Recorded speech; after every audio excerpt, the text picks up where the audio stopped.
Hola con todos, mi nombre es Diego y es un gusto continuar con nuestra serie, El fascinante mundo de la Biblia. En esta serie nosotros estudiamos, vemos cómo la salvación de nuestro Señor Jesucristo es el tema principal de toda la Biblia, de ambos, del Antiguo y del Nuevo Testamento. En esta serie, y básicamente estas lecciones están basadas en el libro El Gran Panorama Divino, que tú lo puedes encontrar en la librería Palabras de Esperanza. Hoy veremos la última parte, perdón, de esta lección titulada El reino parcial, donde vemos el cumplimiento de las promesas de Dios hechas a Abraham y del pacto del pueblo de Israel. Hasta la semana pasada vimos que finalmente el pueblo de Israel se encuentra en la tierra prometida y que a pesar de haber visto la bondad y la fidelidad de Dios, ellos le dieron la espalda a Dios. Así que Israel en la tierra prometida cae en un círculo vicioso narrado en el libro de Jueces, donde vemos que Israel peca, Israel abandona a Dios, Dios los entrega a sus enemigos, los israelitas claman por ayuda, Dios en su misericordia los libera a través de los jueces y una vez que Israel es liberado, otra vez vuelven a pecar, otra vez abandonan al Señor y así empieza nuevamente este ciclo de pecado que nosotros vemos en jueces. Uh, También la semana pasada vimos que en el libro de jueces los israelitas piden tener un rey como las otras naciones. Y vimos que a pesar de que esta petición está basada en pecado, porque los israelitas quieren ser como las otras naciones, no quieren ser este pueblo escogido de Dios, aún así vemos que la monarquía es en realidad parte del plan de Dios, porque el Señor incluso antes de que Israel salga de o entre a la tierra prometida, el Señor ya les dio reglamentos de cómo escoger a un rey. Así que vemos que definitivamente la monarquía es parte del plan de Dios. Hoy veremos en un poco más detalle el tema de la monarquía en Israel. Una vez que los israelitas le pidieron a Samuel que les dé un rey, al igual que los reyes de las otras naciones, Dios les dio a Saúl como rey. Pero en este tiempo el pueblo no es bendecido. Saúl reiteradamente no obedece a Dios y así que el Señor decide quitarle el reinado a Saúl y dárselo al joven David. Desde el principio nosotros vemos que Dios está con David. David mata al gigante Goliat, eh, algo que ninguna persona de todo el ejército de Israel, ni siquiera Saúl mismo se atrevían a hacer, se atrevían a confrontar a Goliat.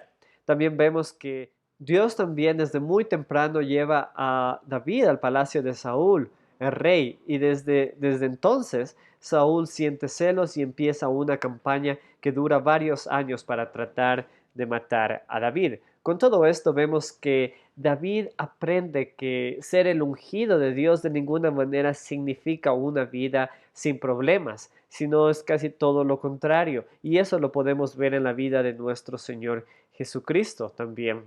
David es descrito como alguien de acuerdo al corazón de Dios. Y esto seguramente no significa que David haya sido perfecto, porque por la narración de la Biblia misma nosotros vemos que David, por su lujuria, decide cometer adulterio y más tarde homicidio. David no es un hombre perfecto, pero sí es un hombre que sabe reconocer su pecado, que sabe humillarse delante de Dios y que sabe pedir perdón a Dios. Así que de esa manera Dios perdona en varias ocasiones a David y establece su reino en todo Israel.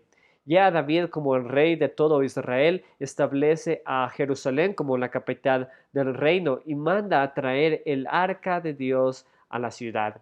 De esta manera Jerusalén se convierte en una ciudad especial, se convierte en una ciudad templo, donde el gobierno de Dios tiene vigencia, porque ahí está el rey de Dios que gobierna bajo el temor de Dios, y también la presencia de Dios ahora tiene presencia en Jerusalén, porque el arca del pacto se encuentra en Jerusalén. Este es uno de los puntos más prometedores del Antiguo Testamento. Sin embargo, aun cuando vemos que David era un buen rey y era un hombre de acuerdo al corazón de Dios, vemos que David no era el verdadero rey o el rey prometido. El Señor le da una promesa que algún día vendrá desde su descendencia un rey que gobernará para siempre. Y eso lo podemos encontrar en 2 de Samuel, capítulo 7, los versículos del 9 al 16. En esta lectura nosotros encontramos que David quiere construir un templo al Señor. David se encuentra viviendo en un palacio y él ve que el arca del Señor se encuentra tan solo en una tienda de campaña. Así que él desea construir un templo para Dios. Pero el Señor le responde las siguientes palabras a David. Segunda de Samuel, capítulo 7, versículos del 9 al 16, dicen lo siguiente.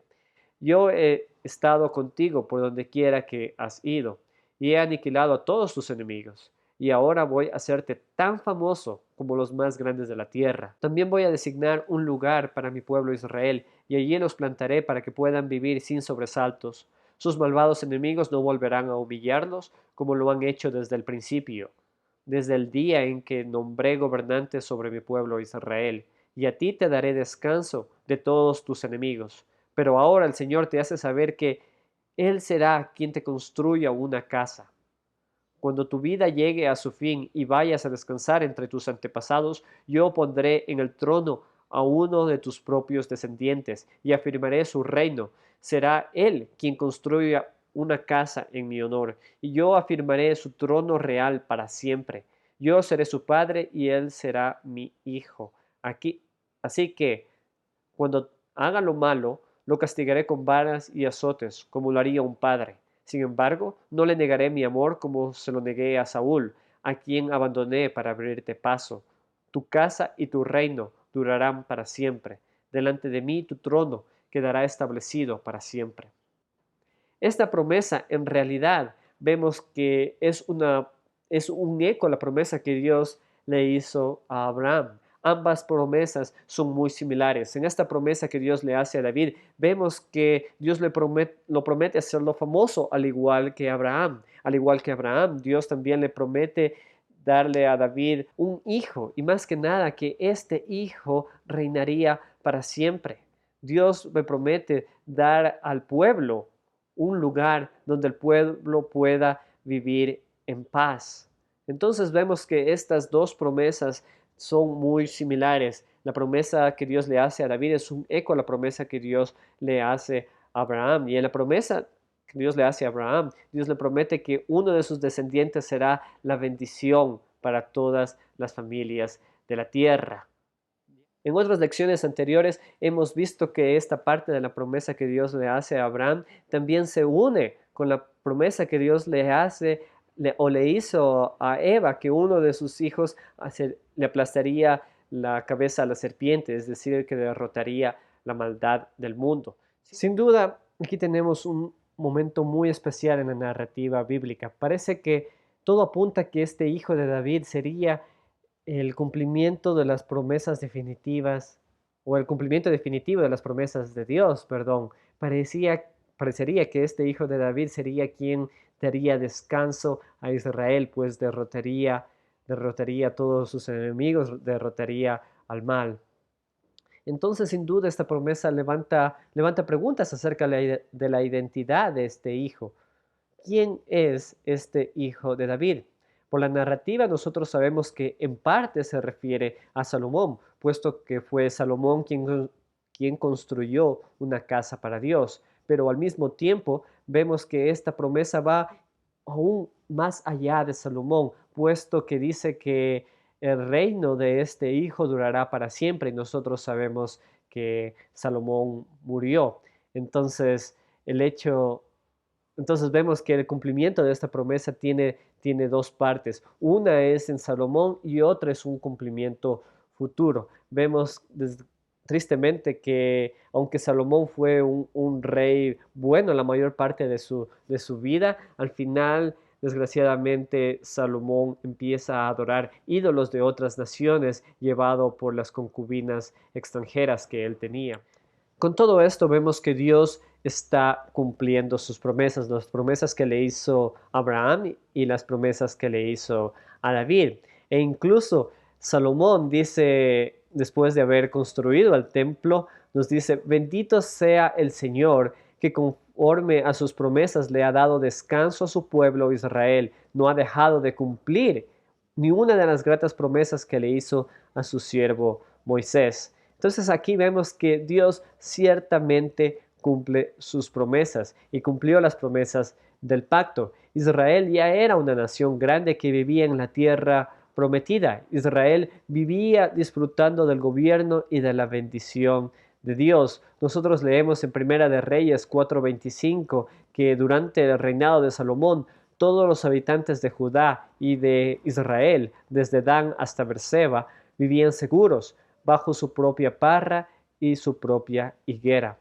Este sin duda es un tiempo de oro en el reinado de Israel. Parecería que este debería ser el fin de la Biblia. Todo se ve muy bien. Y hasta aquí lo dejamos por el día de hoy. Mi nombre es Diego Herrera y te agradezco por tu compañía y te invito a que me acompañes para las próximas lecciones y así poder seguir estudiando más del fascinante mundo de la Biblia. Saludos.